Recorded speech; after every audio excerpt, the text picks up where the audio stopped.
রহমান মিয়ার গাল লাল হয়ে আছে। সকালে রহমানের কাছে একজন লোক এসেছিল। লোকটার নাম মোহিত।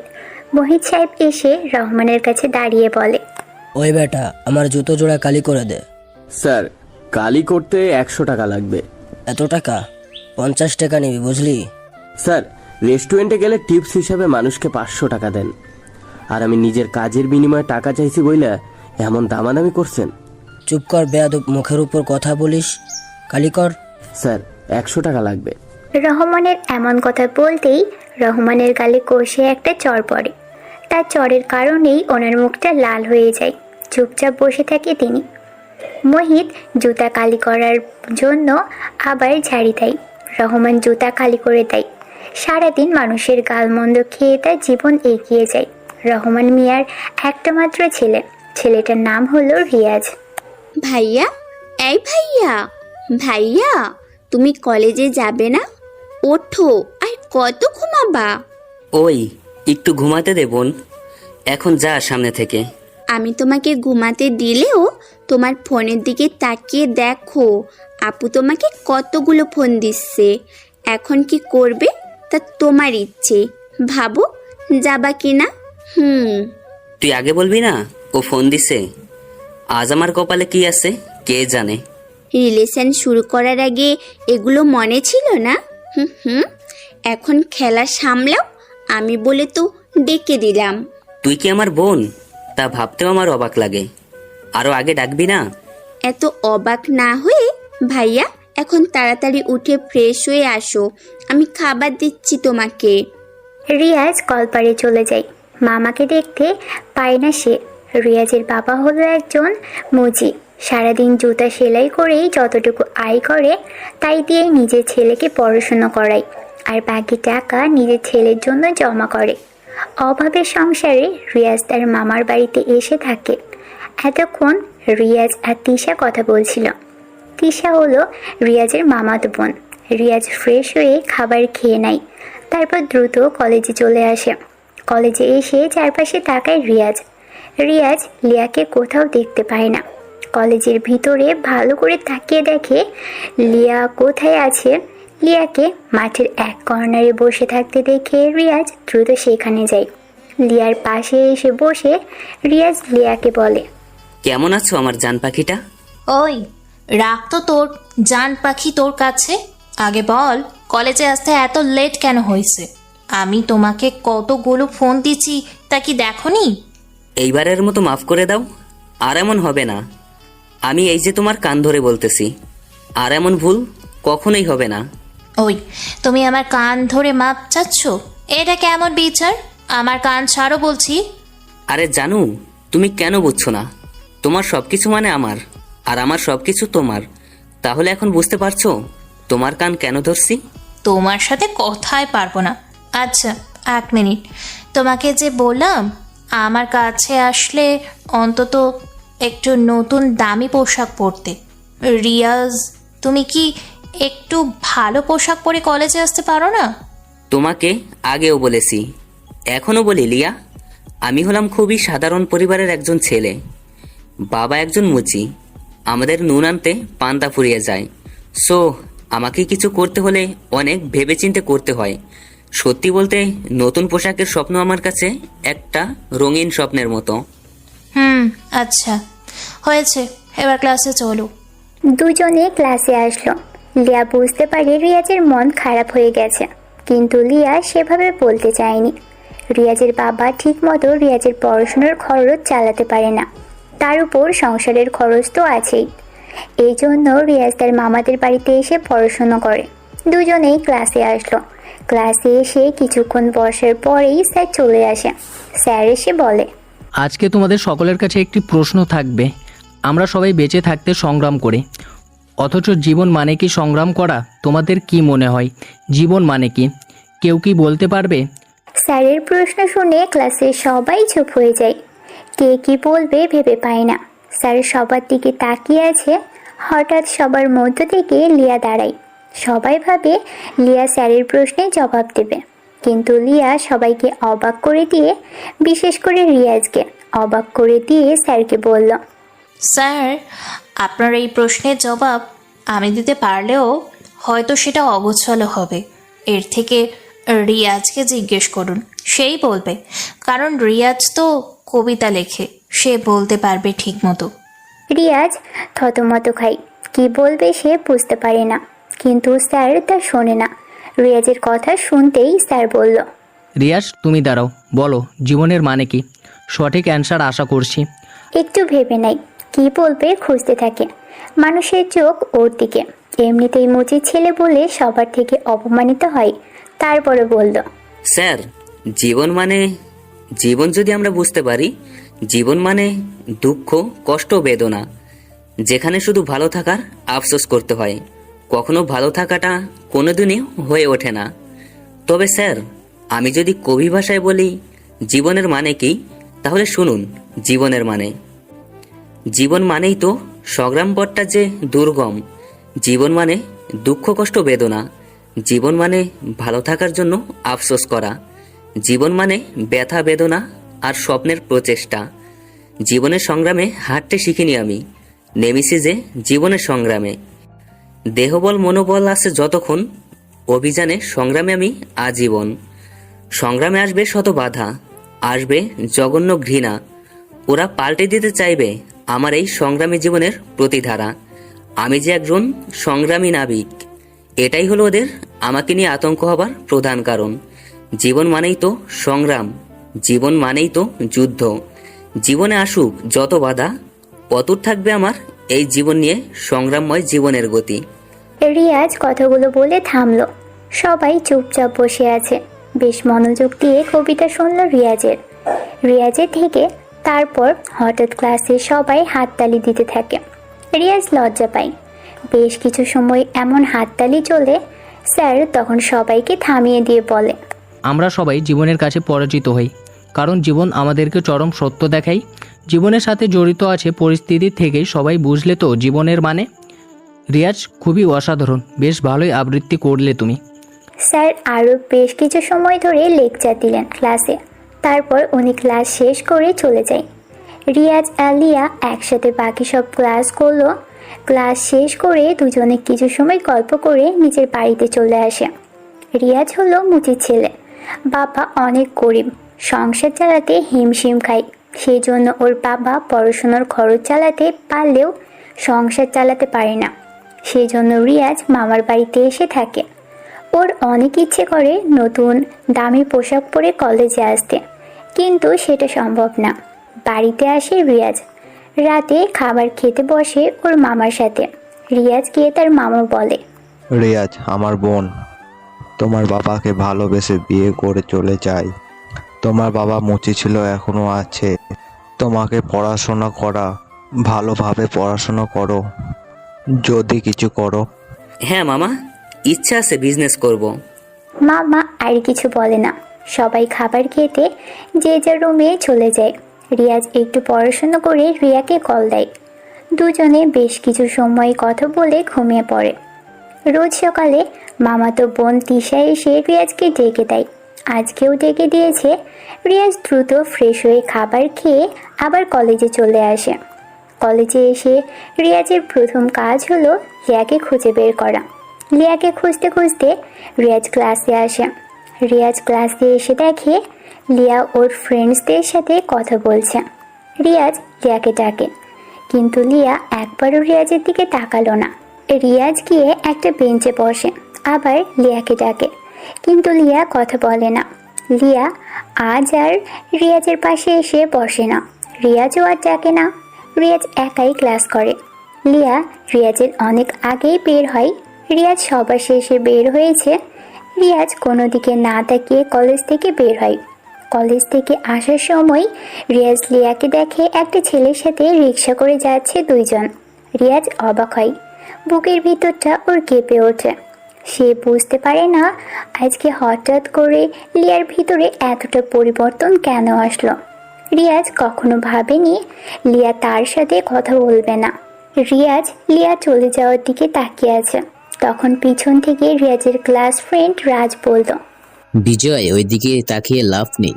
জানিস তো এই বর্তমান সময়ে যার টাকা নেই তার কাছে কেউ নেই, যার কাছে টাকা আছে তার কাছে সব আছে। আজ আমরা গরিব বলে অনেক কিছু সহ্য করতে হচ্ছে। তার মানে? তুই যখন আমাদের ভার্সিটিতে ভর্তি হয়েছিস তখন থেকে তোকে বলেছি যে লিয়া হলো বড়লোক বাবুর দুলালি। ওদের মতো ধনীদের কাছে আমাদের গরিব মানুষের ভালোবাসার কোনো মূল্যই নেই বন্ধু। লিয়া এমন মেয়ে না রাস, ও খুব ভালো একটি মেয়ে। তবে আজ হঠাৎ ওর কি হলো তা বুঝে উঠতে পারলাম না। বিকেলে ফোন দিয়ে জানবো ও এমন কেন করলো। আচ্ছা দেখ কি করবি। রিয়াজ আর কিছু বলল না। সে রাজের সাথে কথা বলা শেষ করে বাসায় চলে আসে। সময় পেরিয়ে রাত হয়।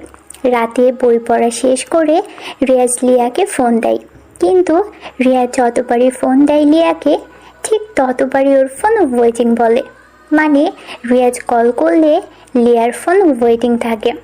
রিয়াজের বুকটা কেমন কেঁপে ওঠে। এর কারণ যে কি রিয়াজকে বুঝতে পারে না। রাতটা ছুঁই ছুঁই। রিয়াজ লিয়াকে আবার কল দেয়। 2 বার ফোন দেওয়ার পরে লিয়া ফোন রিসিভ করলো। ওই, তোমার কি বিবেক বলতে কিছু নেই? এত রাতে কেউ কাউকে ফোন দেয়? এর আগে যে আমরা প্রতিদিন অনেক রাত পর্যন্ত কথা বলেছি, তখন তো কখনো এই কথাগুলো বলনি তুমি আমাকে। আর আজ হঠাৎ করে এমন করছো কেন? একটু খুলে বলবে? কিছু কি হয়েছে? আগে কি বলছি সেইগুলো মনে করতে চাই না। আমি এখন ঘুমাবো, আগামীকাল কলেজে কথা হবে। বাই। ফোন দিবা না একদম। শোনো, রিয়াজকে আর কিছু বলতে না দিয়ে ফোনটা কেটে দিল। রিয়াজ অবাক হয়। বর্তমান সময়ের মানুষগুলো খুবই বড় বিচিত্রময়, যাদেরকে বুঝে উঠতে পারা একদমই অসম্ভব। দীর্ঘ একটা শ্বাস নিয়ে কথাটা বলল রিয়াজ। যাকে সে ভালোবাসছে সে আজ রিয়াজকে অবহেলা করছে। এসব ভাবতে ভাবতে রিয়াজ ঘুমিয়ে পড়ে। সকাল হয়। সকালে তিশা রিয়াজের রুমে এসে ডাকতে থাকে। তিশা বলে, ভাইয়া ওঠো, কলেজে যাবে না? তুমি? যাবো তো। তাহলে ফ্রেশ হও তাড়াতাড়ি, সময় কিন্তু বেশি নেই। রিয়াজ ঘুম থেকে উঠে ফ্রেশ হয়ে নিল। তারপর নাস্তা করে আজকে অন্য দিনের থেকে নিম্নমানের পোশাক পরে কলেজে আসে রিয়াজ।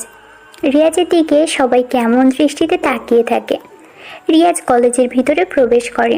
ভিতরে এসে একটা দৃশ্য দেখে রিয়াজের মেজাজটা খুবই গরম হয়ে গেল। কেননা রিয়াজ কলেজের ভিতরে প্রবেশ করেই দেখে লিয়া গতকালে সেই ছেলেটির হাত ধরে হেসে হেসে ওর সাথে কথা বলছে। রিয়াজ এটা দেখে অনেক অবাক হয়। রিয়াজ আর এক মুহূর্ত দেরি না করে লিয়ার কাছে চলে আসে। ওদের সামনে এসে দাঁড়ায় রিয়াজ। রিয়াজ লিয়াকে বলে, লিয়া, তুমি এই ছেলেটির সাথে কি করছো? তাতে তোর কি? কে তুই? আমার কি মানে?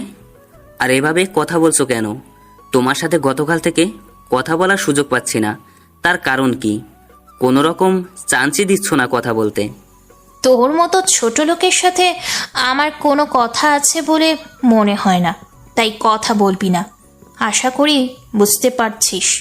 লিয়া, এইগুলো তুমি কি বলছো? তোমার মাথা ঠিক আছে তো? ওই ছোট লোকের বাচ্চা, তুই আমাকে কোন সাহসে নাম ধরে ডাকিস? তোর এত বড় সাহস কে দিয়েছে? লিয়ার প্রতিটি কথা রিয়াজের বুকের ভিতরে তীরের মতো আঘাত করছে, কিন্তু সে বুঝতে দিচ্ছে না কাউকে কিছু। চুপচাপ সহ্য করছে লিয়ার কথা। রিয়াজ আবার লিয়াকে বলে, লিয়া, তুমি তো এমন ছিলে না। ও সরি, আপনাকে তো আপনি করে ডাকতে হবে, আমার নামও ধরে ডাকা যাবে না। আপনি তো এমন ছিলেন না। এই 2টি বছরের আমাদের ভালোবাসা আপনার কাছে কি শুধুমাত্র অভিনয় ছিল? তোদের মতো ছোট লোকদের সাথে মজা করা যায়, কখনো তোদেরকে ভালোবাসা যায় না, বুঝছিস? সামনে থেকে যা। রিয়াজ কান্না করে দেয়। কান্না ভেজা চোখ নিয়ে রিয়াজ লিয়ার হাত ধরে রিয়াজ বলে, এমন করো না লিয়া, আমি তোমাকে ছাড়া বাঁচবো না। তুমি জানো আমি তোমাকে কতটা ভালোবাসি। তুমি তো আমাকে প্রপোজ করেছিলে। আজ তাহলে এমন করে কথা বলছো কেন? আমি কি করেছি আমাকে বুঝিয়ে বলো, আমি সব ঠিক করে নিব। তবুও প্লিজ এমন করো না। আমি তোমাকে ছাড়া একটুও থাকতে পারবো না। লিয়া এক ঝটকায় রিয়াজের হাত ছাড়িয়ে নেয়। তারপর ঠাস ঠাস করে রিয়াজের গালে লিয়া 2টো চড় বসিয়ে দেয়। লিয়া রেগে বলে। রিয়া চুপচাপ দাঁড়িয়ে থাকে, কিন্তু লিয়া বলে, ওই, তোরে না বলছি তোকে আমি ভালোবাসি না, তাহলে তুই কেন আমাকে ধরছিস? আর কখনো আমার সামনে আসবি না, কথাটা যেন তোর মনে থাকে। লিয়া, আমি যে তোমাকে অনেক ভালোবাসি। ভালোবাসা? মুচির ছেলে হয়ে ভালোবাসতে আসছিস বেটা ছোট লোক। আর শোন, এই যে নিলয়কে দেখছিস, ও হলো আমার ভালোবাসার মানুষ। আমরা একজন আরেকজনকে ভালোবাসি, অনেক বেশি ভালোবাসি, বুঝছিস তো? রিয়াজকে আর কিছু বলার সুযোগ না দিয়ে কথাগুলো বলে লিয়া রিয়াজের সামনে থেকে চলে গেল। লিয়ার কথাগুলো শুনে রিয়াজের দুই চোখ দিয়ে অনবরত পানি পড়তে থাকে।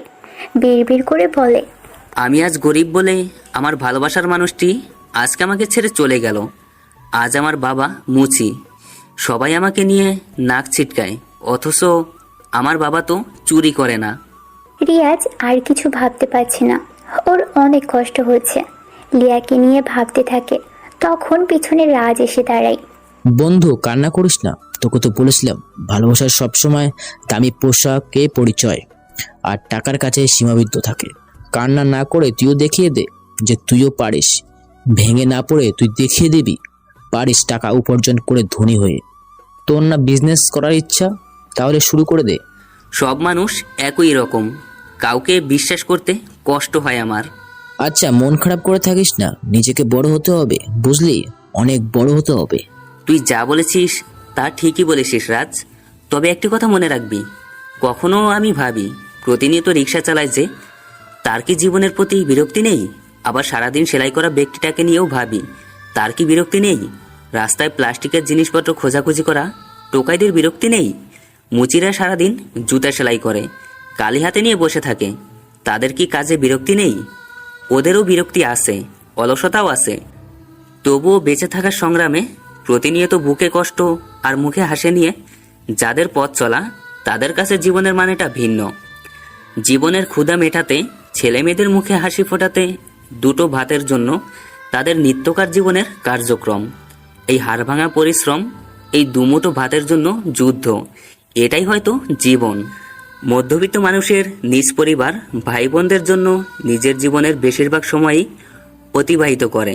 তাদের জীবনের মানে আবার ভিন্ন। হয়তো ইদানিং যখন এসব ভাবি সবসময় কেমন গোলমেলো লাগে। আবার সংগ্রামের মাধ্যমে জীবনের রং বদলায়।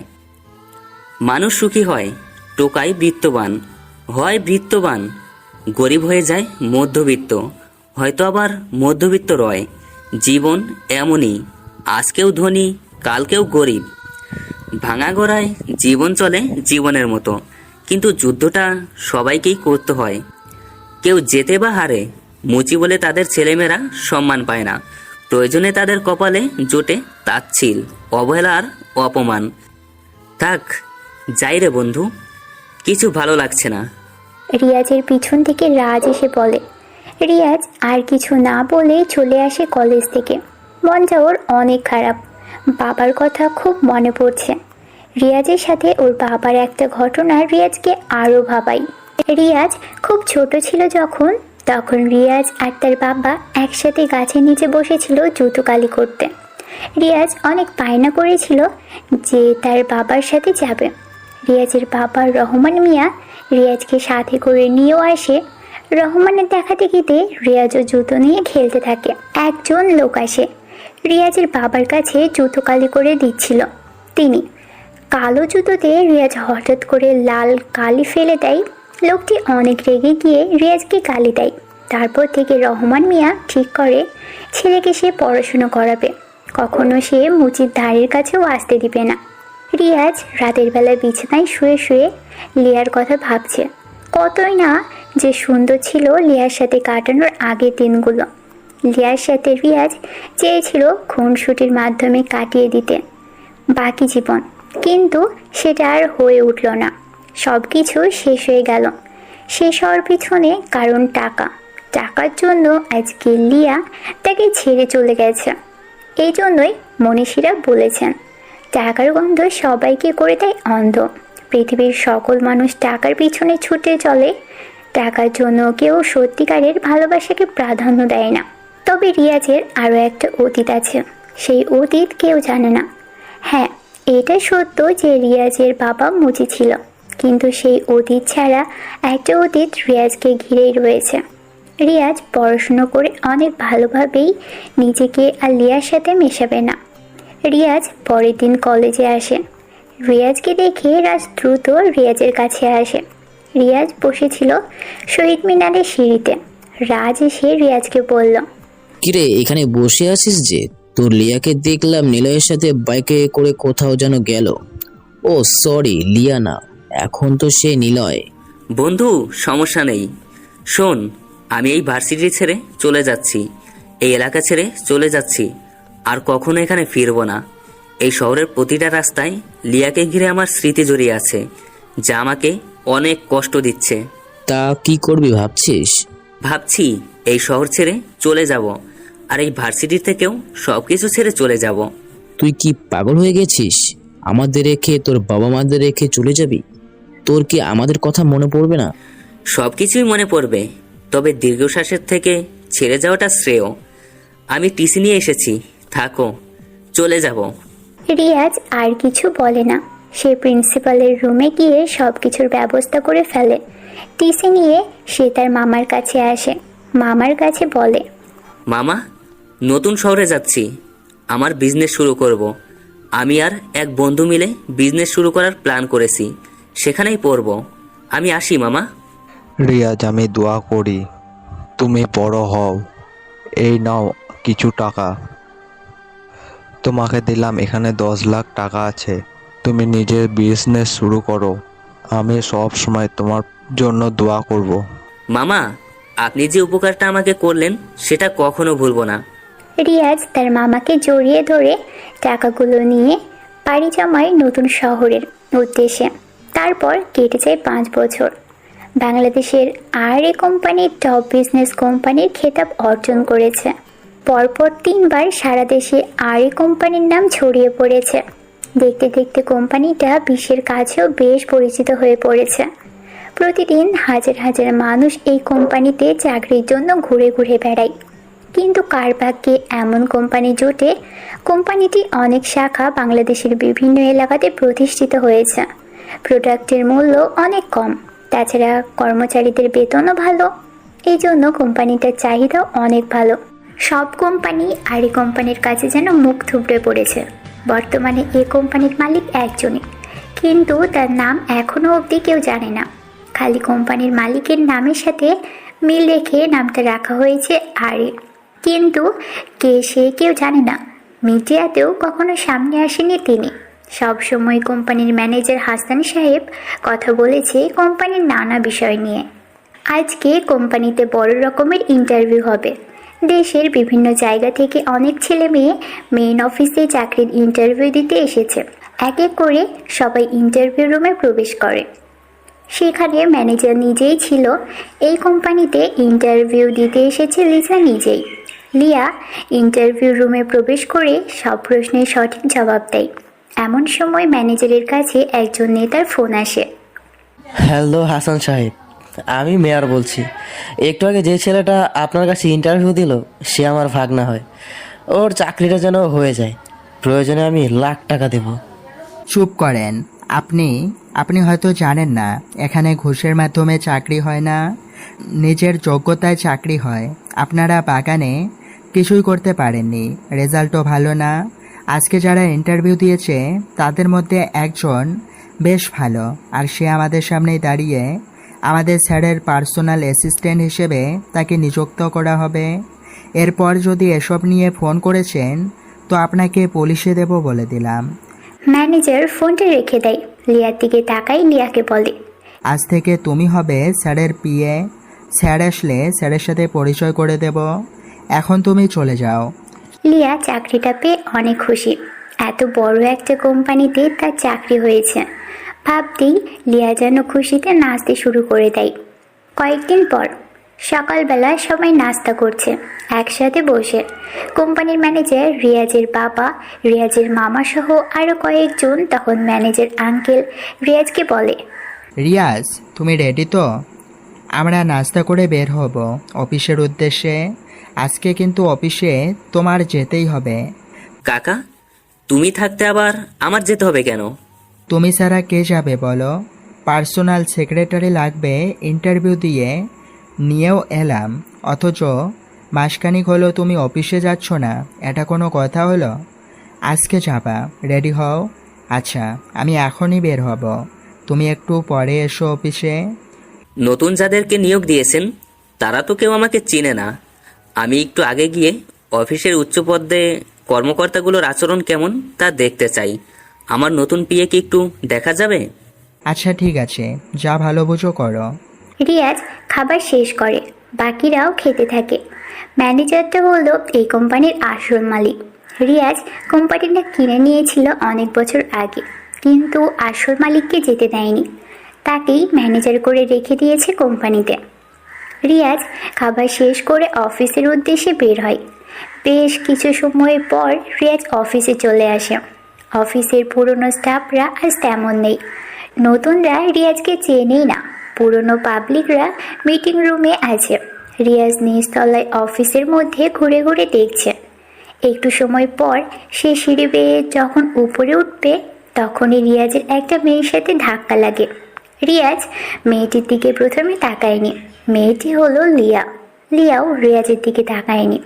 লিয়া যখন রাগে মুটিয়ে রিয়াজের দিকে তাকালো, তখন লিয়া অবাক চোখে রিয়াজকে দেখতে থাকে। রিয়াজ অবাক হয়ে তাকিয়ে আছে লিয়ার দিকে, কেননা মেয়েটি আর কেউ নয়। রিয়াজ যার সাথে ধাক্কা খেয়েছে মেয়েটি হলো লিয়া। রিয়াজকে দেখেই লিয়া বলল, আরে তুমি কেমন আছো? হ্যাঁ, আমি ভালো আছি। তাই এই অফিসে হঠাৎ কি মনে করে? ও, চাকরির ইন্টারভিউ দিতে নাকি?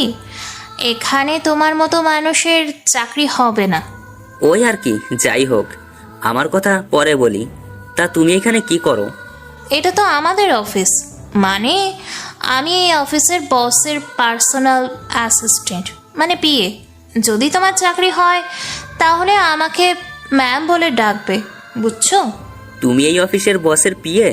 বাহ, বেশ বড় পদেই চাকরি পেয়েছো। এত বড় চাকরি কে দিল তোমাকে?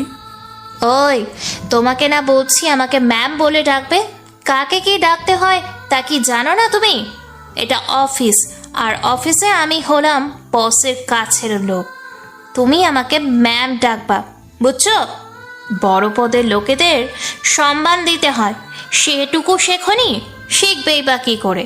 তোমাদের মতো ছোট লোকরা এইগুলোর কিছুই বোঝে না। আর তাছাড়া তুমি উপরের দিকে কি করতে চাচ্ছ? ইন্টারভিউ রুম তো নিচে, আজও সে আগের মতো অহংকারী রয়ে গেছো। যাই হোক, ইন্টারভিউ দিতে আসলেও অফিসটা ঘুরে দেখার ইচ্ছে ছিল, তাই একটু দেখছি। তোমার কোনো সমস্যা? না, কোনো সমস্যা নেই, তবে চাকরির ইন্টারভিউতে আমার নাম বলবা, আমি আসবো। আমি বললে তোমার চাকরি হয়ে যাবে। তোমার মতো গরিব মানুষদের তো আবার এমনি এমনি চাকরি হবে না। আচ্ছা, এত অহংকার করো? যাই হোক, দেখি সামনে গিয়ে। রিয়াজ আর কিছু না বলে চলে যায় সেখান থেকে। অফিসের চারপাশ ঘুরে ঘুরে দেখছে রিয়াজ, আর মাঝে মধ্যে লিয়ার কথা ভাবছে। লিয়ার অহংকার এখনও কমেনি। সময় হলে লিয়ার এমন অহংকার রিয়াজ কমিয়ে দিবে। রিয়াজ ঘুরতে ঘুরতে সারা অফিস রুম দেখতে থাকে। সবাই রিয়াজের দিকে কেমন করে তাকায়, কারণ বহিরাগত একজন মানুষ নিজের ইচ্ছে মতো অফিসে এসে ঘুরছে। কেউ রিয়াজকে সেভাবে চেনে না, তাই অফিসের স্টাফদের সামনে রিয়াজের এমন ঘোরাঘুরিটা রিয়াজ বেশ ভালো মতো এনজয় করছে। রিয়াজ ঘুরে ঘুরে উপরতলাতে এসে ম্যানেজার কাকার রুমে প্রবেশ করলো। ম্যানেজার সাহেব অনেক আগেই অফিসে এসেছেন।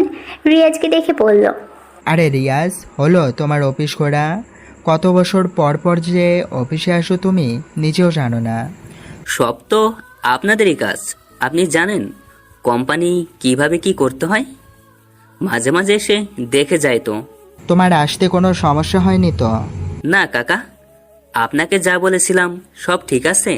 হ্যাঁ, সব ঠিক আছে। তুলনাদেরকে মিটিং রুমে বসিয়ে রেখেছি। সবাইকে বলছি স্যার আসলে মিটিং হবে। আচ্ছা ঠিক আছে, যান, মিটিংয়ের ঘোষণা দেন, আমি বসি। রিয়াজ বসে বসে ফোন চাপতে থাকে। কিছুক্ষণ পর ম্যানেজার কাকা এসে বলে মিটিং রুমে যেতে। সবাই গিয়ে বসে আছে মিটিং রুমে। রিয়াজ বসা থেকে উঠল। আমার পিএ কোথায়? সবাই মিটিং রুমে আছি। চলেন তাহলে মিটিং শুরু করি। ওরা দুইজন একসাথে প্রবেশ করে। মিটিং রুমে ওদের দুইজনকে একসঙ্গে প্রবেশ করতে দেখে সবাই দাঁড়িয়ে সালাম দেয়। লিয়া উঠে দাঁড়িয়েছে। সে ভাবছে ম্যানেজার এসেছে, তাই সালাম দিচ্ছে সবাই। রিয়াজ একটা চেয়ারে বসলো। ম্যানেজার সবার সাথে কিছু সময় কথা বলে সবার উদ্দেশ্যে। সবাই তখন রিয়াজের দিকে তাকিয়ে আছে। ইয়াং একটা ছেলে, আজ এত বড় বিজনেসম্যান, কিন্তু কিভাবে হলো? বিশেষ করে লিয়া তো আরও বেশি অবাক হয়, কারণ যে ছেলেটা নিজেকে মুজির ছেলে হিসেবে পরিচয় দিত, সেই ছেলেটা আজ কিনা টপ বিজনেসম্যান। কিন্তু কিভাবে সম্ভব? ম্যানেজার আরও বলে, রিয়াজ হলো এই গ্রুপের একমাত্র মালিক। রিয়াজ খুব কষ্ট করে আজ এ পর্যন্ত এসেছে, নিজেকে প্রমাণ করেছে সে কারোর থেকে কম নয়, সে আমাদের গর্ব। রিয়াজের মাধ্যমে আমরা আজ এখানে আসতে পেরেছি। সবাই রিয়াজের জন্য একটা হাততালি দাও। ম্যানেজার সাহেবের কথা মতো সবাই হাততালি দিয়ে স্বাগত জানালো রিয়াজকে। একে একে অনেকেই রিয়াজের কাছে এসে সালাম দিয়ে ফুল এগিয়ে দেয়। সবার দেখা দেখিতে লিয়া আসে। রিয়াজদের দিকে তাকিয়ে অবাকের সহিত মুচকি হাসি দিয়ে শুভেচ্ছা নেয়। ম্যানেজার বলে, রিয়াজ তেমন অফিসে না আসলেও সবসময় কোম্পানির সবার কাছে প্রতি নজর রেখেছে। সে আপনাদের উদ্দেশ্যে কিছু বলতে চায়। টেবিল মাইক্রোফোন অন করলো রিয়াজ। গায়ে দামি পোশাক, স্টাইলটাও যেন একদম হিরোদের মতো। রিয়াজ সবার দিকে তাকিয়ে মুচকি হাসলো, তারপর বলল, আমার এত দূরে আসার পেছনে একজনের অবদান অনেক বেশি। সে কে জানতে চান? আজ থাক, সময় হলে আপনারা নিজেরাই জানতে পারবেন। রিয়াজ কথাগুলো শেষ করে লিয়ার দিকে তাকায়। লিয়া মাথা নিচু করে দাঁড়িয়ে আছে। রিয়াজ আবার বলল, রবীন্দ্রনাথ স্কুল পালিয়েছেন, নজরুল তো বেশি পড়তেই পারল না, লালন তো বুঝলই না স্কুল কি, আর মানুষ তাদেরকে নিয়ে গবেষণা করে পিএইচডি ডিগ্রি অর্জন করেছে। এন্ড্রু কার্নেগিকে তো ময়লা পোশাকের জন্য পার্কে ঢুকতে দেয়নি 30 বছর, পরে উনি সেই পার্কটি কিনে ফেলেন আর সাইনবোর্ড লাগিয়ে দেন সবার জন্য উন্মুক্ত।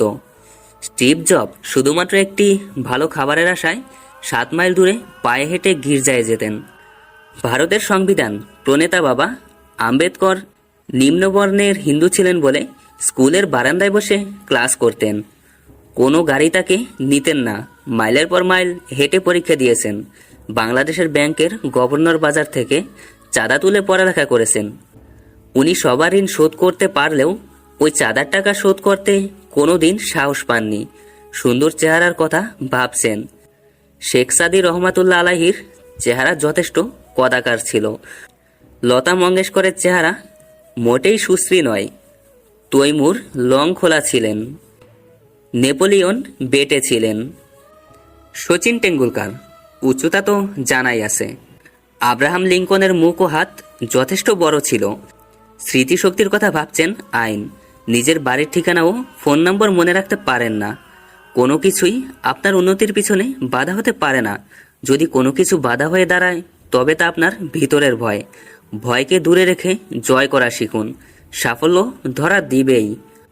আমি সাধারণ থাকতে পছন্দ করি, আগেও থাকতাম, কিন্তু একজন মানুষ ভালোবেসে পাশে এসেছিল, তবে বদলাতে সাহায্য করেনি। পাশে থেকে সে কেবল চলে গিয়েছে। রিয়াজ কথাগুলো বলে থামলো।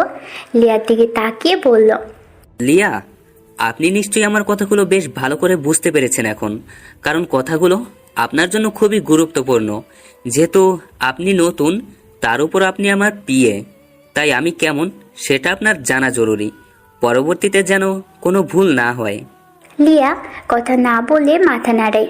রিয়াজ আর কিছু বলল না। রিয়াজ আর সেখানে না দাঁড়িয়ে নিজের কেবিনে চলে আসে। রিয়াজের চলে যাওয়ার দিকে তাকিয়ে আছে লিয়া। রিয়াজকে নিয়ে ভাবনাতে ব্যস্ত হয়ে পড়ে, মনে মনে রিয়াজকে নিয়ে। রিয়াজ, আমি জানি শেষের কথাগুলো তুমি আমাকে উদ্দেশ্য করে বললা। আজ যে কথাগুলো তুমি যে কারণে আমাকে বলেছ তা ঠিক, তবে আমার কারণগুলো সময় হলে তুমি অবশ্যই বুঝতে পারবে। শুধু সময়ের অপেক্ষা করো। আমিও একদিন তোমাকে কিছু বলতে চাই। লিয়া কিছু ভাবে না, রিয়াজের কেবিনের দিকে যেতে থাকে। রিয়াজ তার ম্যানেজার আঙ্কেলকে সব রকমের কাজ বুঝিয়ে দেয়।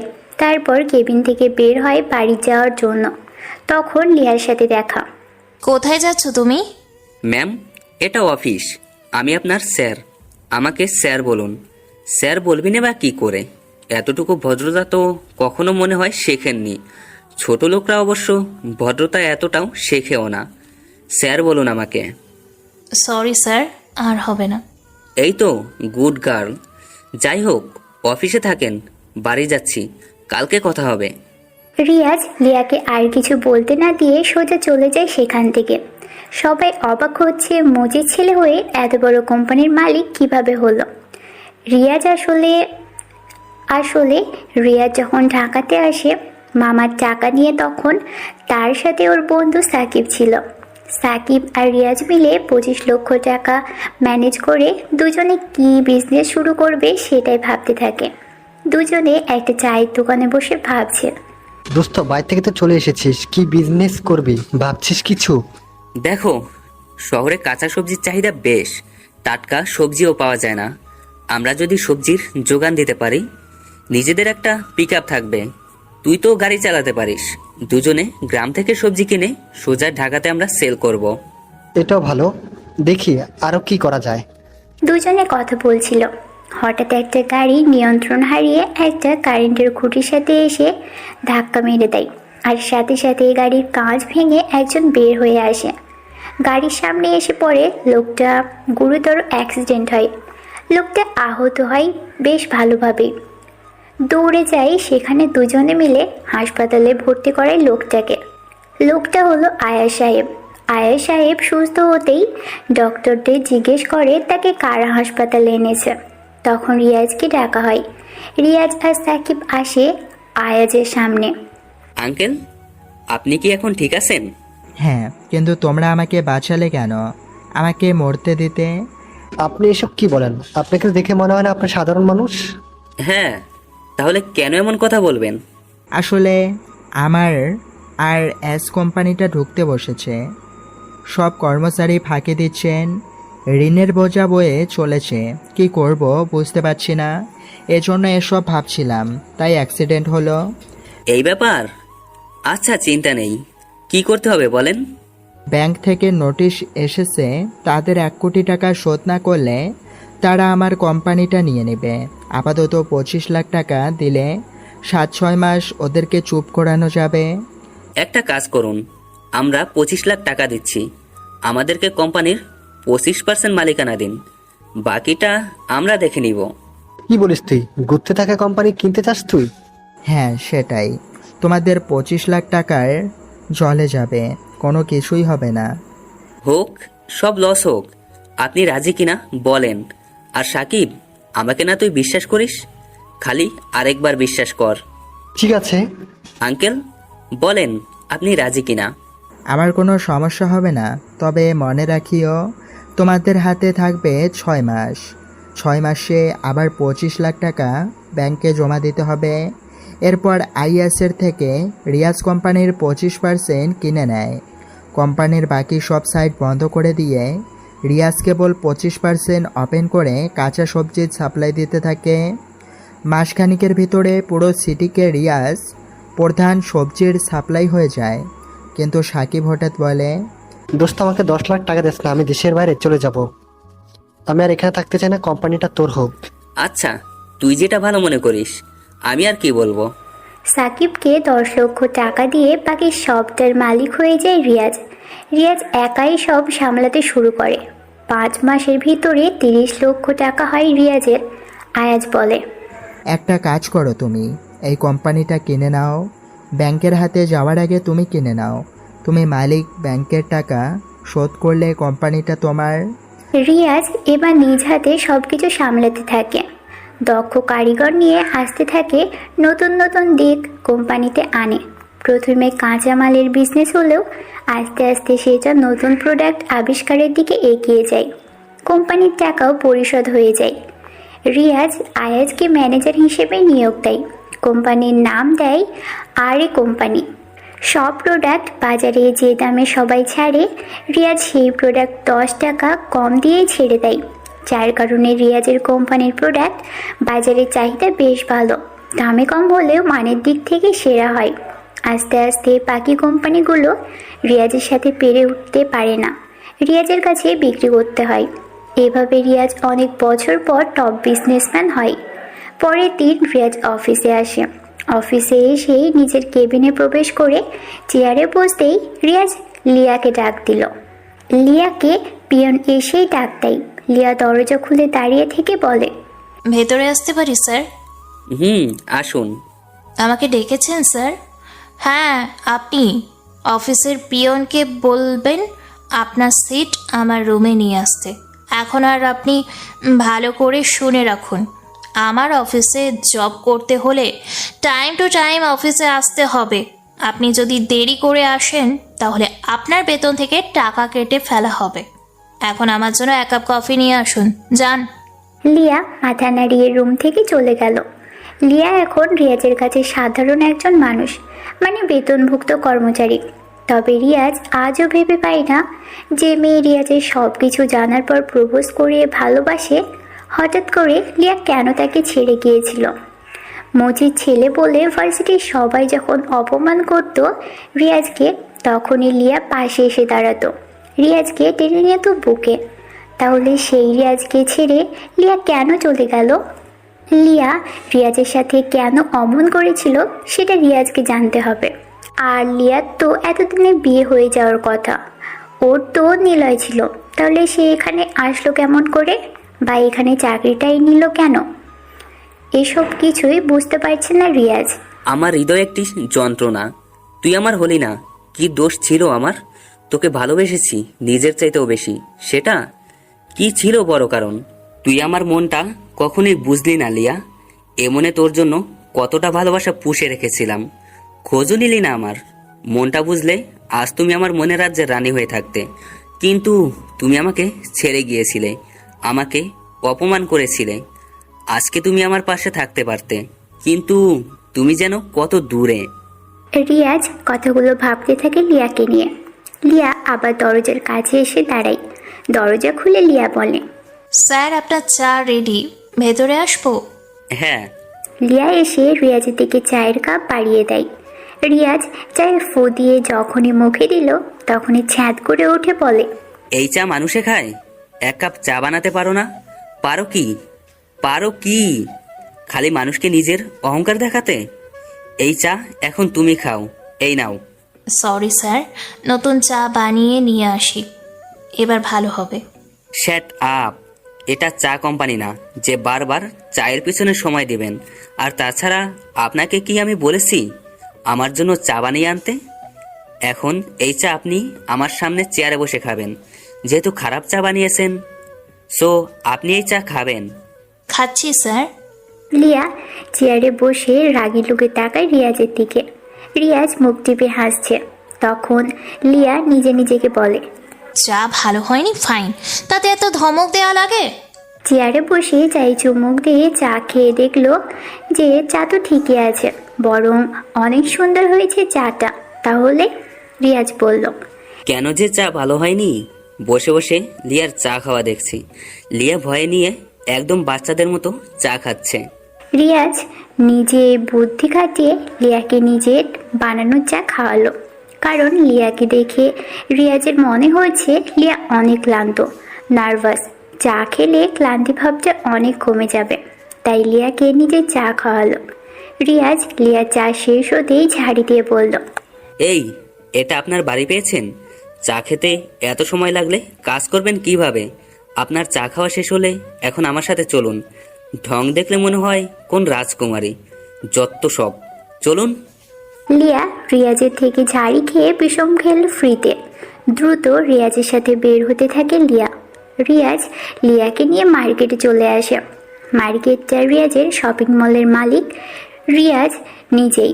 এখানে এসে লিয়া বলে, আমরা এখানে কেন আসলাম স্যার, জানতে পারি? আমাদের এখানে আসার কারণ হলো আমি কিছু পোশাক কিনতে চাই।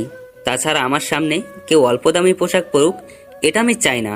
জানেন, পোশাকের জন্যই আমাকে আমার প্রিয় মানুষটা ছেড়ে চলে গিয়েছিল।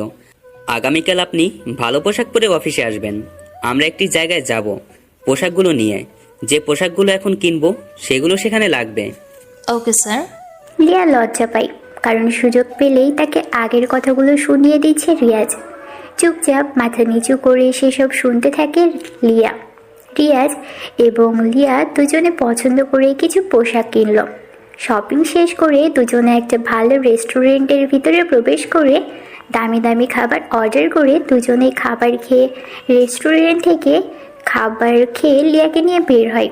সারাদিন শপিং মল রেস্টুরেন্ট থেকে অফিসের সময় পার হয়, তাই লিয়াকে রিয়াজ তার বাসায় যেতে বলে আর রিয়াজও বাসায় চলে আসে।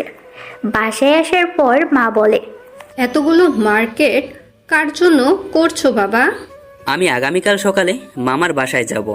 গ্রামে আমার বন্ধুকে দেখতে হবে। মামা মামি এবং রাজের পরিবারের জন্য কিছু কিনেছি। রাজ আমার খুবই কাছের বন্ধু, কিন্তু ওরা তো খুব গরিব। আমার খারাপ সময়ে যে পাশে ছিল। আমি যখন ঢাকা আসব তখন রাজকেও নিয়ে আসব। আমাদের অফিসে এনে ওকে ভালো একটি চাকরি দেব, যাতে করে ওদের পরিবারে আর কোনো অভাব না হয়। মা ছেলের এমন আচরণে খুশি হয়। পরের দিন রিয়াজ গাড়ি করে শপিং ব্যাগগুলো চাকরদের দিয়ে গাড়িতে ঢুকাই রিয়াজ খাবার খেয়ে গাড়ি নিয়ে বের হলো। সকালবেলা গাড়ি নিয়ে বাসা থেকে বের হয়ে লিয়াকে ফোন করে রিয়াজ। হ্যালো, কে? মানে আপনার কাকে লাগবে বলেন? স্যার। আপনি এখনো ঘুমাচ্ছেন? আপনাকে কি বলেছিলাম কালকে, মনে নেই? স্যার। আপনার বেতন না 50,000 টাকা? 5,000 কাটলাম মনে নেই বলে, আর 5,000 কাটলাম দেরি করে ঘুম থেকে ওঠার জন্যে। গ্রামে যাব, রেডি হয়ে 10 মিনিটের মধ্যে আপনি আপনার বাসার সামনের রাস্তায় এসে দাঁড়াবেন।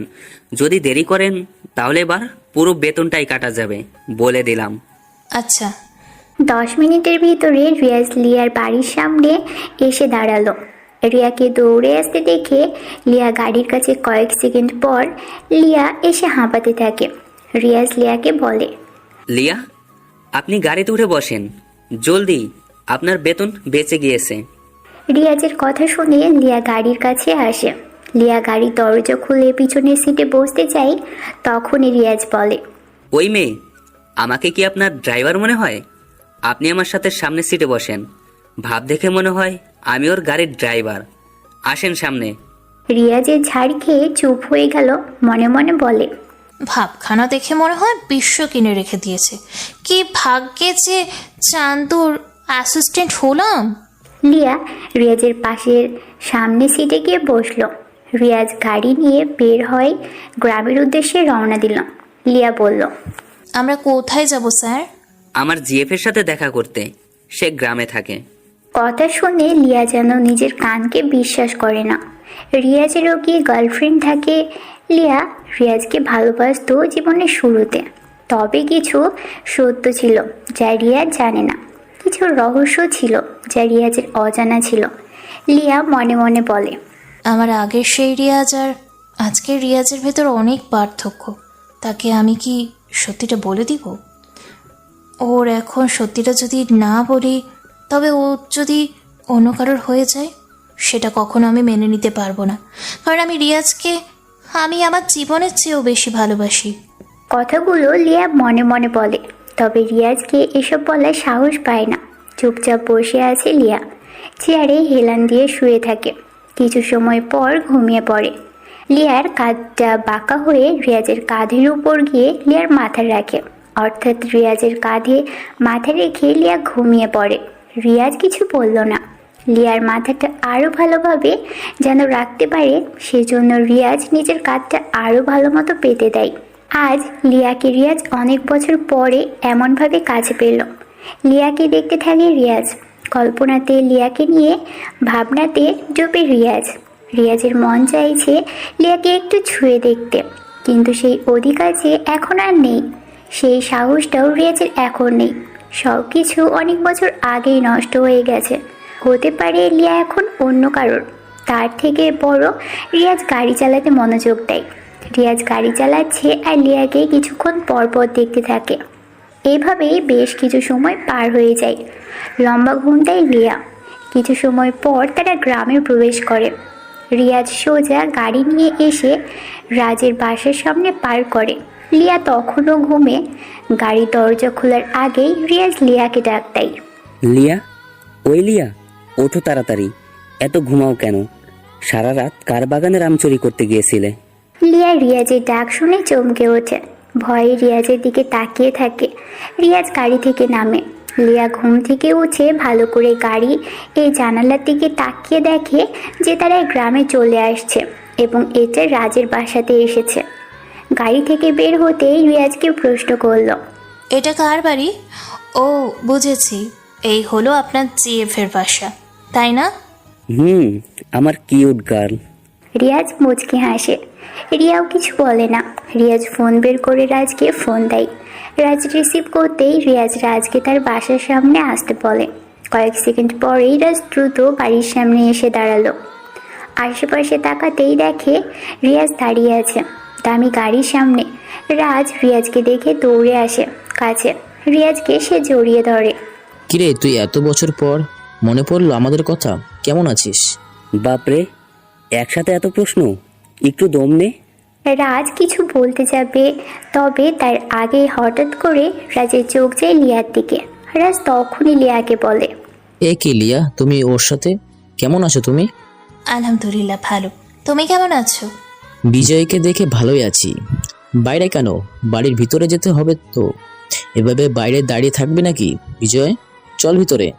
রাজ ওদের বাসার ভিতরে নিয়ে চলে আসে। রিয়াজের হাব ভাব দেখে রাজ বুঝতে পারছে আসলে রিয়াজ অনেক বড় লোক হয়ে গেছে। তাছাড়া রিয়াজ রাজকে মাঝে মাঝে কল করতো, সবটা বলতো রাজকে। রাজ রিয়াজকে বলে, বিজয়, আমি গরিব মানুষ, তুই তো আমাদের বাসায় আসবি সেটা কখনো কল্পনাও করিনি। তোর মতো বন্ধু না হয়ে রে রোজ খালি খবর নিতাম, বাট আসার কথা সাহস পেতাম না। থাক, তোর ঢং তুই নিজের কাছে রাখ, না হলে কিন্তু চলে যাব বলে দিলাম। সরি বন্ধু, দুপুরে কি খাবি বল? পুকুরে মাছ আছে, সেটাই হোক আজকে। হারামি, জিজ্ঞাসা করবি কেন? যা আছে সেটাই দিবি। দুজনে কথা বলতে বলতে ওরা আজ মাছ ধরে আনে পুকুর থেকে। দুপুরে সবাই মিলে খাবার খায়। রাজেরা আগের মতো আর নেই। রাজের বাবার ছোটোখাটো একটা দোকানের বিজনেস ছিল, মোটামুটি ভালোই আর্ন হতো সেখান থেকে। দুপুরে খাবার শেষ করে রিয়াজ রাজ বসে আছে পুকুর পাড়ে গাছের নিচে। রিয়াজ রাজকে বলে, আচ্ছা রাজ, তোদের যে একটা ব্যবসা ছিল তা কেমন করে এমন লস হলো? মানে এখন নেই কেন? কি হয়েছিল? কিছু নেতার জন্য আজ আমাদের এই অবস্থা। আমাদের এখানের অবস্থা খুবই খারাপ, তা তুই তো দেখতেই পারছিস। বড় একটা দোকান ছিল বাজারের মধ্যে, ভালোভাবে চলছিল সব কিছু, কিন্তু নেতাগুলো ছেলেপুলেরা জন্য ব্যবসায় টিকে রাখা সম্ভব হয়নি রে। কেন, কি করতো তারা? প্রতি মাসে ব্যবসার থেকে 2 কোটি টাকা নিত রোজ ওরা, সেজন্য আর বিজনেসটাও করে শক্তি পেতাম না। ও আচ্ছা, যাই হোক, লিয়া আমার গাড়ির পিছনে কিছু প্যাকেটগুলো আছে, তা সবগুলো নিয়ে এসো। ঠিক আছে স্যার। লিয়া চলে যায় সেখান থেকে। রাজের মুড অফ হয়ে গেছে। রিয়াজও কিছু বলছে না আর। লিয়া গাড়ির কাছে আসে, পিছনের ডিকি খুলে দেখে যে গতকালে সেই শপিং ব্যাগগুলো আছে সেখানে। লিয়া সবগুলো ব্যাগ একসাথে করে রিয়াজের কাছে আসলো। রাজ সেদিকে তাকিয়ে আছে। লিয়া এসে বলল, এই নিন স্যার, সবগুলো আনছি। রাজের কাছে দাও সব। রাজ, গিফটগুলো তোদের জন্য, মানে আন্টি আঙ্কেল, তোর বোন আর তোর জন্য, বুঝেছিস? এগুলো কি দরকার ছিল বিজয়? আসছিস, ঘুরবি, খাবি, থাকবি। এসব বলতে হবে না, ভদ্রতা দূরে রাখ। বন্ধু হই তোর আমি, তাই আমার খারাপ সময় তুই থাকবি, তোর খারাপ সময়ে আমি থাকবো, সিম্পল। যাই হোক শোন, আমি তোকে নতুন ব্যবসা শুরু করার জন্য টাকা দিতে চাই। আমার বিপদের সময় করুণা করতে এসেছিস তুই? এটা তো আমার চাই না। রাজ, তোকে আমি করুণা করতে আসিনি, তুই তা ভালো করেই জানিস। আগেই বলেছি, বিপদের সময় বন্ধু প্রকৃত বন্ধু। পাশে যদি না থাকতে পারি তাহলে আমি কেমন বন্ধু হলাম? তোর অন্তত এসবের জন্য যদি করুণার কথা শুনতে হয় তাহলে মরে যাওয়া উচিত, তাই না? কিন্তু বিজয় আসলে। রিয়াজ কিছু বলছে না, রাজও কিছু বলছে না। দুজনে চুপচাপ বসে থাকতে থেকে লিয়াও যেন ওদের কথাগুলো শুনতেই চুপচাপ দর্শকের মতো বসে আছে। নীরবতা ভেঙে রিয়াজ রাজকে বলল, রাজ, তোকে একটা গল্প বলি তাহলে, শোন। বিপদের সময় প্রকৃত বন্ধুর নাম আত্মবিশ্বাস। একবার এক বিজনেসম্যান প্রচণ্ড অর্থ সংকটে পড়লেন। তিনি দেনার দায়ে ডুবেছিলেন। ও সেটা থেকে মুক্তির জন্য কোনো উপায় খুঁজে পাচ্ছিল না। তার বিনিয়োগীরা মুখ ফিরিয়ে নিচ্ছিল, সাপ্লায়াররা তাদের অর্থ ফেরত চাচ্ছিল। এরকম সংকটময় মুহূর্তে তিনি একটি পার্কে চুপচাপ বসে ভাবছিলেন এরকম কোনো উপায় বের করা যায় কিনা যাতে তিনি এই সমস্যা থেকে মুক্তি পেতে পারেন। তার প্রতিষ্ঠানও রক্ষা পাবে ব্যাংকের হাত থেকে। বাজেয়াপ্ত হওয়া থেকে হঠাৎ একজন বৃদ্ধ লোক সেখানে এসে দাঁড়ালেন। লোকটি তাকে বলল, আপনাকে চিন্তিত মনে হচ্ছে, কিছু কি হয়েছে? আমাকে কি বলা যাবে? বিজনেসম্যান তাকে সব খুলে বললেন। সব শুনে বৃদ্ধ বললেন, আমার বিশ্বাস আমি আপনাকে সাহায্য করতে পারবো। তিনি লোকটিকে তার নাম জিজ্ঞাসা করলেন। একটি চেক বের করে তাতে বিজনেসম্যানের নাম লিখলেন ও স্বাক্ষর করে চেকটি তাকে দিয়ে দিলেন আর বললেন, এই চেকটি রাখুন, ঠিক এই জায়গায় আবার 1 বছর পর আমাদের দেখা হবে, তখন ইচ্ছা করলে আপনি আমার টাকা ফেরত দিতে পারেন। এই বলে বৃদ্ধ দ্রুত চলে গেলেন। বিজনেসম্যান দেখলেন তার হাতে 5 লাখ মার্কিন ডলারের চেক, যেটিতে স্বাক্ষর রয়েছে জন ডিফেন্ট। তিনি ছিলেন পৃথিবীর সবচেয়ে ধনী ব্যক্তিদের একজন। তিনি ভাবলেন, এখন আমি আমার আর্থিক সংকট নিমিষেই কাটিয়ে ফেলতে পারি। কিন্তু তিনি সেটা না করে চেকটি নিজের কাছে রাখলেন। ভাবতে শুরু করলেন, চেক তো আমার কাছে আছেই, কিন্তু এটা ব্যবহার না করেই কি আমি এই বিপদ থেকে মুক্তির কোনো উপায় পেতে পারি? নতুন আশা, সাহস ও উদ্যম আর পরিকল্পনা নিয়ে তিনি আবারও কাজে ঝাঁপিয়ে পড়লেন। ধীরে ধীরে তিনি তার নিজস্ব চিন্তা ও পরিকল্পনার সাহায্য নিয়ে দেনা থেকে মুক্ত হতে শুরু করেন। একসময় তিনি সব বকেয়া অর্থ পরিশোধ করেন। কর্মীদের ও সাপ্লায়ারদের বেতন একটি নির্দিষ্ট পরিকল্পনার মাঝে এনে পরিশোধ করেন। কয়েক মাসের মাঝেই তিনি আবার লাভের মুখ দেখতে শুরু করেন।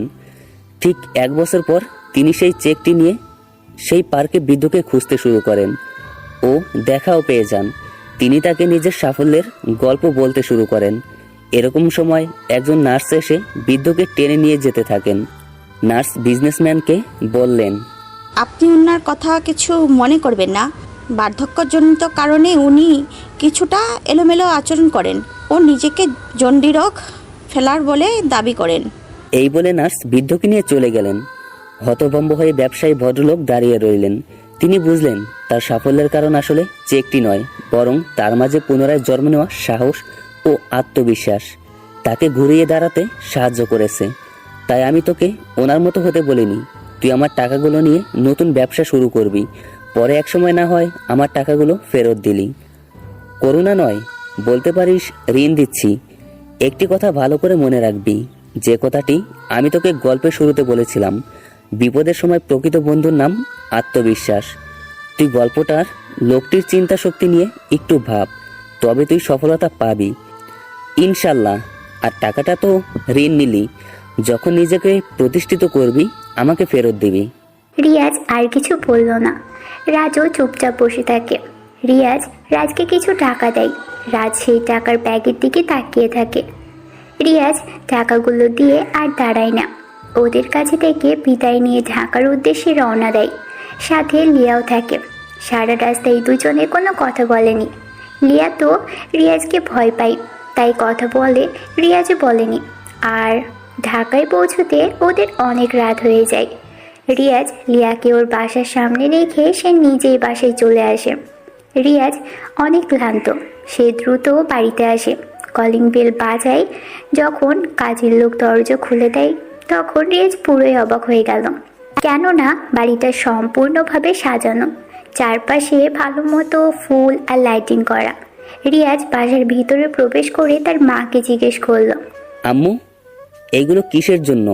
মানে বাড়িটা এমন সাজানো কেন? তোমার আগামীকাল বিয়ে, তার জন্য সাজানো হয়েছে। তার আম্মুর কথা শুনে রিয়াজ তো একদম আকাশ থেকে পড়ার মতো অবস্থা। সে অবাক হয়ে গেছে। হঠাৎ করে রিয়াজের এমন বিয়ের বিষয় দেখে অবাক হয়ে গেছে রিয়াজ। রিয়াজ বলে, এত তাড়াহুড়া করে এসব করার কি বেশি দরকার ছিল? মানে আমি তো কিছুই জানি না, আমাকে তো কিছুই বলনি। তোকে আমি কতবার বিয়ের কথা বলেছি, তার কি কোনো হিসেব আছে বল? ঠিক যতবারই বলেছি তুই ততবারই বিয়ে করতে চাসনি, যার জন্য তুই দেশেও আসতে চাসনি। বিয়ের জন্য এখন তোর কোনো কথা হবে না। এখন আমার ঘরে নতুন মানুষ আনবো, যাতে করে তার সাথে সময় কাটানো যায়। গ্রাম থেকে আসছিস, রুমে গিয়ে রেস্ট নে, বেশি কথা আর শুনতে চাই না। তোর এগুলো আর ভালো লাগে না। তুমি যে কি করো। দেখ, সব ভালো লাগবে। বাবার আদর পেয়ে একদম বাদর হয়ে গেছো। আমি এত কিছু শুনতে চাই না, বৌমা লাগবেই আমার। হ্যাঁ, ছেলে তো আমার একারই, তাই না?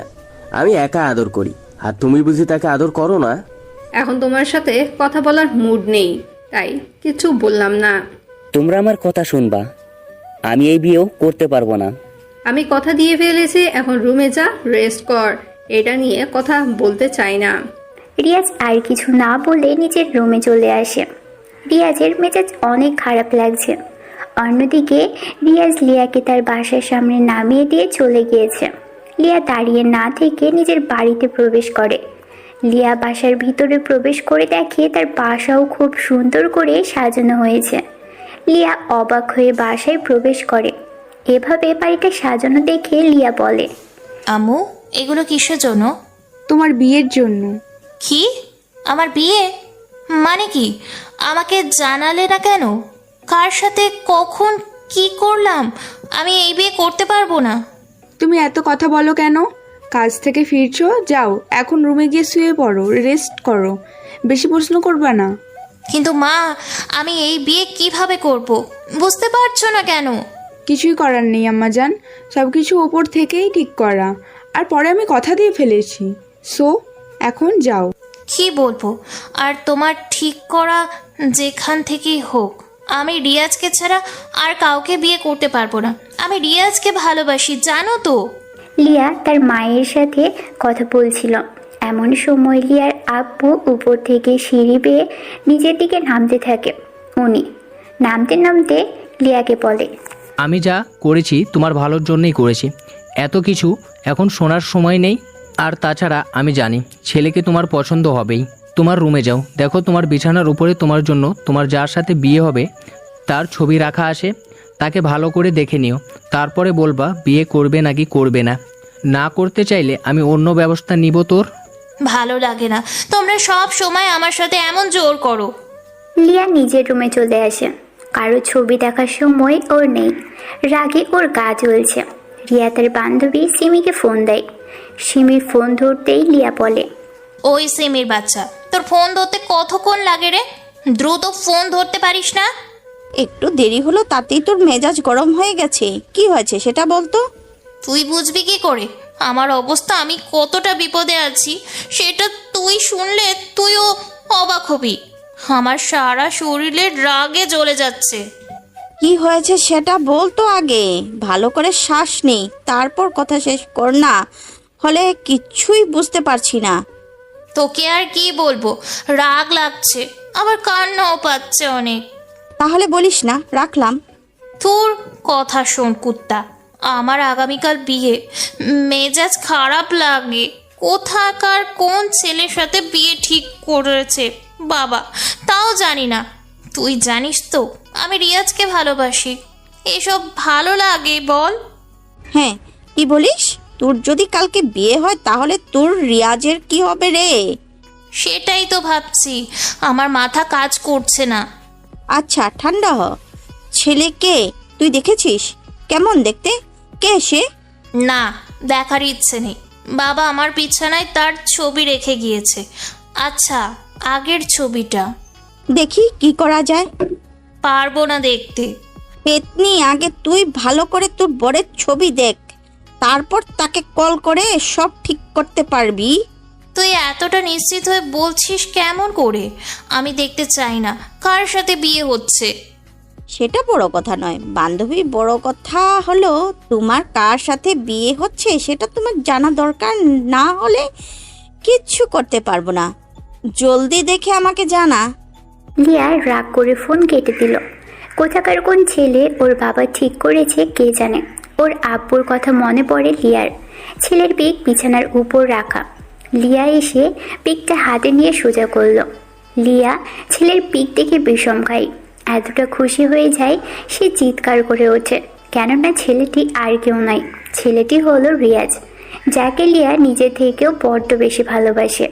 লিয়া ছবির দিকে হাঁ করে তাকিয়ে থাকে। তার ভালোবাসা আগামীকাল পূর্ণতা পাবে, সেটা ভেবেও ভীষণ খুশি। ভাবতেই পারছে না ওর বাবা রিয়াজের সাথে বিয়ে ঠিক করেছে। চোখ বন্ধ করে রিয়াজের কথা ভাবতে থাকে লিয়া। চোখ যেন বিশ্বাসই হচ্ছে না, সে যেন স্বপ্ন দেখছে। লিয়া মনে মনে বলছে, আচ্ছা, আমার সাথে যে রিয়াজের বিয়ে হচ্ছে সেটা কি ও জানে? ওর যা হাবভাব, বিয়ের পর হবে ভাবাভাবির কাজ। এখন করে মন খারাপ করতে চাই না। আমার রিয়াজ আমারই থাকবে। এখন একটু শান্তিতে একটু ঘুম দেই। লিয়া খুশিতে নাচতে শুরু করে দেয়। বাবাকে ধন্যবাদ দিয়েও আসে। ওর বাবা কিছুই বুঝতে পারে না, তবে লিয়া যে অনেক খুশি সেটা সে ভালো করেই জানে। লিয়াও জানে সে কেন আজ খুশি। পৃথিবীর প্রতিটা মানুষই চায় তার ভালোবাসার মানুষটির সাথে তার বাকি লাইফটি পার করে দিতে, একসঙ্গে দুজন মিলে।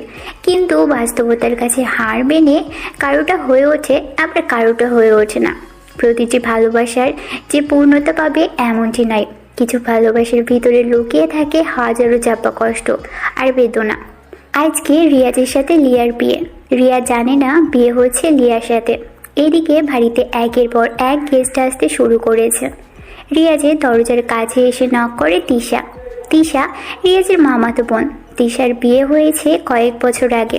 তাকে তিশার ছেলে তন্ময়ও আছে। কয়েকবার তিশার সাথে রিয়াজের দেখা হয়েছিল। তন্ময় এসেই বলে, মামা তুমি কেমন আছো? আরে তন্ময় মামা, কখন আসলা? ভিতরে আসো। তিশা, দাঁড়িয়ে কেন? এদিকে আয়। ভাইয়া, তোমার কার সাথে বিয়ে হচ্ছে জানো? না রে, দেখিনি পিকচার।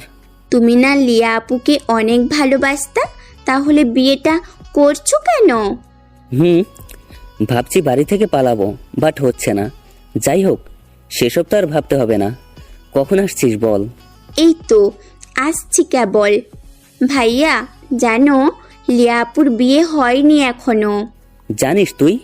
হ্যাঁ, তুমি যখন চলে আসছিলে তখন আপুর সাথে আমার দেখা হয়েছিল।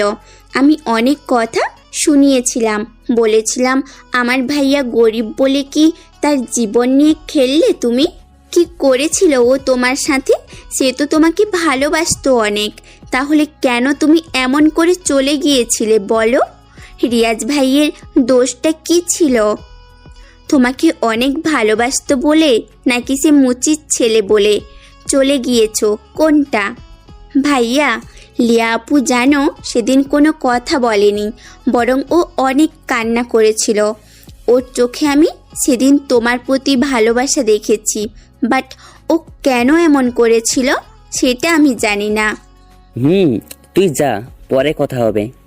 রিয়াজের কথা শুনে তিশা চলে যায় রুম থেকে। তন্ময় তার মামার রুমেই থাকে। রিয়াজের মনে লিয়াকে নিয়ে ভাবনার প্রশান্ত সাগর বয়ে যায়। তারপর বিয়ের মুহূর্তে চলে আসে। রিয়াজ বাড়ি থেকে বের হতে পারে না। রিয়াজকে নিয়ে লিয়াদের বাড়ির সামনে আনা হয়। যখন লিয়াদের বাড়ির সামনে আনা হয়, রিয়াজ অবাক হয়ে গেল। এখানে কেন? ম্যানেজার আঙ্কেলকে জিজ্ঞেস করে রিয়াজ। আঙ্কেল, এটা তো লিয়ার বাড়ি, আমরা এখানে কি করছি? তা তো জানি বাবা, এখানে আসতে বলেছে তাই আসছি, চলো ভেতরে। কিন্তু রিয়াজ কিছু বুঝতে পারে না। তাকে ধরে সবাই লিয়াদের বাড়ির ভিতরে নিয়ে আসে। বর আসছে ভেবে অনেকেই আসে। রিয়াজের যেন তখন ঘোর লেগে আছে। বাড়ির ভিতরে এসে দেখে বাড়িটা বেশ সুন্দর করে সাজানো। রিয়াজকে একটি জায়গাতে বসানো হয়। কিছু সময় পর মেয়েকে নিয়ে আসা হলো। মেয়ের মাথায় লম্বা ঘোমটা টানা।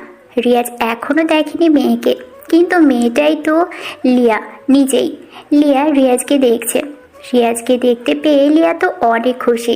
সে কল্পনাতে রিয়াজকে পেয়েছে, সেটা বাস্তবে পেয়ে লিয়াকে যে কতটা খুশি হয়েছে সেটা লিয়া ভাষাতে বলে প্রকাশ করবে না। ঘোমটার নিচে লিয়া মুচকি মুচকি হাসছে। কাজী আসলো। সামনে সব কিছু ঠিকঠাক করে কাজীর বিয়ে পড়ানোর কাজ শুরু করে। রিয়াজের নাম বলার পর যখন কাজী লিয়ার নাম নেয়, তখনই লিয়া চমকে ওঠে। ভাবতেই পারে না যেন সে লিয়াকেই বিয়ে করতে এসেছে। তার মানে লিয়ার সাথে রিয়াজের বিয়ে হতে যাচ্ছে। কাজী যখন লিয়াকে কবুল বলতে বলল, তখন রিয়াজ বলল, আমি এ বিয়ে করব না। রিয়াজের এমন কথা শুনে সবাই চমকে ওঠে। লিয়ার সাথে সাথে মাথা থেকে ঘোমটা সরিয়ে রিয়াজের দিকে তাকিয়ে রইল। রিয়াজ সবার মুখের দিকে তাকায়। সবাই গম্ভীর আর প্রশ্নবোধক দৃষ্টি নিয়ে তাকিয়ে আছে রিয়াজের দিকে। রিয়াজ বলল, হ্যাঁ, আপনারা সবাই সঠিকটা শুনেছেন। আমি এ বিয়ে করতে পারবো না। কিন্তু কেন, কি সমস্যা তোর? সমস্যা তো আছেই, তার প্রমাণ আমি দিচ্ছি। এই যে মিস লিয়া, আপনি যে আমাকে বিয়ে করেছেন সেটা কি আপনি জানেন বা জানতেন? হ্যাঁ, কালকে এসে আপনার ছবি দেখেছি। ব্যাস এইটাই, মানে হলো লিয়া আমার টাকা আর পজিশন দেখে বিয়ে করতে চাইছে। রিয়াজের মুখ থেকে এমন কথা শুনে লিয়া সহ লিয়ার পরিবার অবাক হয়ে যায়। কি বলবে তারা কিছুই বুঝতে পারছে না। লিয়া তখন বলে, কি বলেন এসব আপনি? যা বলছেন ভেবে বলছেন? হ্যাঁ, ভেবেই বলছি। আপনারা কি জানেন লিয়া আমার গার্লফ্রেন্ড ছিল? সে আমার এক্স। সে আমাকে ছেড়েও চলে গিয়েছিল। আপনারা কি তা জানেন? জানেন না। রিয়াজের কথাগুলো সবাই উৎসুক হয়ে শুনতে থাকে। লিয়াও চুপচাপ বসা। সেও রিয়াজের কথার সাথে কোনো কথা বলল না। রিয়াজ আবার বলা শুরু করে, আপনারা সবাই জানেন আমি দেশের টপ বিজনেসম্যান, কিন্তু জানেন আমি আগে কি ছিলাম? ওই যে আমার বাবাকে দেখছেন, আমার বাবা একজন মুচি ছিল। জানেন, উনি 10 বছরে আমার জন্য 5 লাখ টাকা জমিয়েছেন। সেই টাকা দিয়ে পড়াশোনা করতাম। বিজনেসটা আমি অনেক কষ্টে দাঁড় করিয়েছি। তখন আমার পাশে কেউ ছিল না। সবচাইতে যাকে আমার পাশে দরকার মনে করেছিলাম সে কখনো আমাকে বোঝেনি, আমার পাশে থাকেনি, আমাকে অবহেলা করেছে। রিয়াজ আবার থামলো। সবাই একদম চুপচাপ কথাগুলো শুনতে থাকে। কেউ কোনো কথা বলছে না। রিয়াজ হাসি দেখে লিয়া বলে, লিয়া ছিল আমার প্রথম ভালোবাসা। হ্যাঁ, এখনো সেই ভালোবাসাটা আছে। আমি ওর জন্য এখনো অপেক্ষাতে থাকি, কিন্তু পাওয়ার আশা করি না। আমি লিয়াকে আজও ভালোবাসি। সে আমাকে ছেড়ে গিয়েছিল, তার কারণ হলো আমার বাবা মুচি। আমি মুচির ছেলে বলে আমি নতুন নতুন দামি পোশাক পরতে পারতাম না, এই জন্য আমাকে ছেড়ে চলে গিয়েছিল। আমি কতবার তাকে ফেরানোর চেষ্টা করেছিলাম, কিন্তু সে আমাকে চায়নি। কি করেছিল জানেন? সে বড়লোক ছেলের পিছনে ঘুরে বেড়াতো, তাই বাইকে চড়ে ঘুরতো, আমাকে অনেক ইগনোর করতো। অনেক কষ্ট পাইছি আমি। সে আমাকে ভালোবাসে না, আমি জানি। তাই যেখানে ভালোবাসা নেই সেখানে বিয়ে না করাটাই ভালো। এর থেকে দূর থেকেই ভালোবাসাটা উচিত। আশা করি আমার কথা সবাই বুঝতে পেরেছেন। আমি গেলাম, ভুল করলে ক্ষমা করে দিবেন। আপনাদের মনে কষ্ট দিয়ে ফেলেছি। রিয়াজ কথাগুলো বলে আর দাঁড়ালো না। রিয়াজ উঠে চলে যেতে থাকে। দরজার কাছে যখনই আসে তখনই লিয়া উঠে দাঁড়ায়, রিয়াজকে ডাক দেয়। লিয়ার ডাক শুনে রিয়াজ থেমে যায়, ঘুরে পিছনে তাকালো। লিয়ার চোখ থেকে পানি পড়া শুরু করেছে। রিয়াজ কিছু বলছে না, মাথা নিচু করে নিল। কাছে আসে রিয়াজের দিকে তাকিয়ে বলে, হ্যাঁ, তুমি হয়তো ঠিক বলেছ যে আমি তোমাকে অপমান করতাম, তোমার থেকে দূরে সরে গিয়েছি, তোমাকে তাড়িয়ে দিয়েছি। হ্যাঁ, মানছি আমি এইসব করেছি, কিন্তু কেন করেছি সেটা কি তুমি জানো? জানো না। আজ বলাটা হয়তো জরুরি। ওই যে তোমার মামা আর বাবাকে দেখছো না, আমি জানি তুমি মুচির ছেলে ছিলে। আমারও ইচ্ছে হতো আমার বয়ফ্রেন্ড নতুন পোশাক পরে ভার্সিটিতে আসুক, সবাইকে আমি গর্ব করতে পারবো, কিন্তু সেটা তো আর হয়নি। সব মেনেই তো ভালোবাসছিলাম, কিন্তু ওই যে বললাম না তুমি মুচির ছেলে। একদিন ভার্সিটি থেকে আসছে তোমার মামা আর বাবা আমার কাছে আসে, ওনারা বলে, তুমি না লিয়া, রিয়াজ তোমাকেই ভালোবাসে তাই না? হ্যাঁ, কিন্তু আপনারা? আমি হলাম ওর বাবা, ও হলো মামা। দেখো মা, তুমি কি রিয়াজকে ভালোবাসো? যদি ভালোবাসো তাহলে আমার কথা শুনবে। আমার একটা অনুরোধ রইল, শুনবে তুমি প্লিজ? না করো না প্লিজ মা। জি আঙ্কেল, বলেন কি অনুরোধ? দেখো লিয়া, রিয়াজের একটা স্বপ্ন ছিল, এখনো আছে। আমাদের তাকে নিয়ে একটা স্বপ্ন আছে। আমরা চাচ্ছি না তুমি রিয়াজের সাথে মেশো। ও ভালো পড়াশোনা করছে, করুক। মানে শোনো না মা, রিয়াজ আর তুমি দুজনেই পড়াশোনা করো, কিন্তু দুজন দুজনের থেকে আলাদা হয়ে। আমি চাচ্ছি না দুজনের পড়াশোনা নষ্ট হোক। সে তোমার কথা ভেবে পড়াশোনা নষ্ট করেছে। তবে তুমি যদি আমার কথা শোনো, তবে তোমাকে আমি ঠিক সময়েই রিয়াদের সাথে বিয়ে দেব, এটা আমি ওয়াদা করছি। তোমার বাবার সাথে আমি কথা বলে নিচ্ছি। সত্যি? তাহলে আমি যদি না থাকি রিয়াজ ঠিকমতো নিজেকে প্রতিষ্ঠিত করতে পারবে? যদি পারে তাহলে আমি রিয়াজের ভালোর জন্য ওর থেকে সরে যাব। হ্যাঁ করবে, তুমি তোমার মতো থাকো, পরে আমরা তোমাদের 4 হাত এক করে দেব। সেই দিনের পর আমি রিয়াজকে ইচ্ছে করে ইগনোর করি, ইচ্ছে করে নতুন ছেলেকে নিয়ে ওর সামনে ঘুরে বেড়াতে থাকি, যাতে করে সে আমাকে ভুল বোঝে, দূরে সরে যেতে পারেন। আড়ালে কাঁদতাম আমি, অনেক কেঁদেছি আড়ালে মন খারাপ করে। আমার কাউকে সেটা দেখাতে পারিনি, কত কষ্ট হতো। তবে এটা ভেবে ভালো লাগতো যে রিয়াজ আমারই থাকবে, সে বড় হোক। দূর থেকেই আমি তাকে সাপোর্ট করেছি, সেটা তার পরিবার জানে।